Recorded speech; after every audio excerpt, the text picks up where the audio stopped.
There's a halacha that's found primarily in the third parak of Eruvin called Eruv Techumin. The halacha is that if somebody leaves their starting point on Shabbos, their 4 amas, or their house, or their halachic city, they're only allowed to walk up to 2,000 amas in each direction, north, south, east, and west.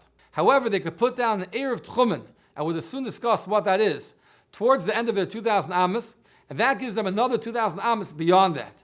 What's an Eruv Techumin? An Eruv Techumin does not have to be bread or a box of matzahs, unlike Eruv Chatzeris, which has to be halachically pas, halachic bread. Rather, it can be anything that's used for a meal, or anything that's used, the lafis is a pas, anything that's used as the butter on your bread, so to speak. And that shows that by putting that down in that place, that shows that that will be your halachic home for Shabbos. That place where the Eruv is, that Eruv and its daled amas, it's 4 amas each direction around it, that's your starting point for Shabbos. And you get 2,000 amas each direction from your Eruv Techumin. So you could put down, for argument's sake, your peanut butter jar, 1,999 amas away from your physical starting point from the beginning of Shabbos, from your halachic city, and by putting that down, you can now walk 2,000 amas beyond the peanut butter jar in that direction. Now you have to watch out, because by creating an Eruv Techumin and moving your halachic starting point to that peanut butter jar, or to that jar of jelly, now you gain limitations in the other direction. You no longer can walk out of the city in the other direction, because that's your halachic starting point. So you, so to speak, get 2,000 amas in all directions from the peanut butter jar. So your own city, we're not going to take away from you. You can walk from your own city to the edge of the city, plus the 1,999 amas till you get to the peanut butter jar, plus 2,000 amas beyond. However, on the other side of your city, you're not going to be able to walk. Though sometimes that peanut butter jar is not going to need to be put 1,999 amas away from your starting point.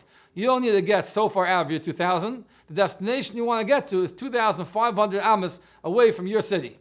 So now, where do you place your Eruv Techumin, your peanut butter jar? It can be anywhere at least 500 amas away from your city, up to 2,000 amas. In other words, the peanut butter jar, or whatever you're putting down, whatever you're placing in the ground for Eruv Techumin, has to be no less than 2,000 amas away from your destination that you like to go to on Shabbos, and no less than 2,000 amas away from your house. Or if you're starting off in a halachic city like most people, no less than 2,000 amas away from your halachic city that you're starting off in the beginning of Shabbos. Now, this Eruv Techumin, this peanut butter jar, or whatever you're using, has to be put in a safe location, in a place that you're confident that's going to be there until Shabbos begins. It really should be there until the end of Ben Hashmashos, till Tzeisak Achavim, till nightfall on Friday night. After that, it does not matter what happens to it. But you have to make sure when you're placing it down, sometime probably on Friday, that no human being or animal is going to see it and walk off with it. A closed sealed jar of peanut butter is probably the best thing for this, and that's why we keep giving this example. Now, there's a few people who are walking, so each person has to have their own individual Eruv Techumin. If it's 5 people, 50 people, 1,000 people, you have to have Eruv Techumin for each person. How much do you have to have? Mazon shtei sudas. Enough food for 2 sudas, for 2 meals.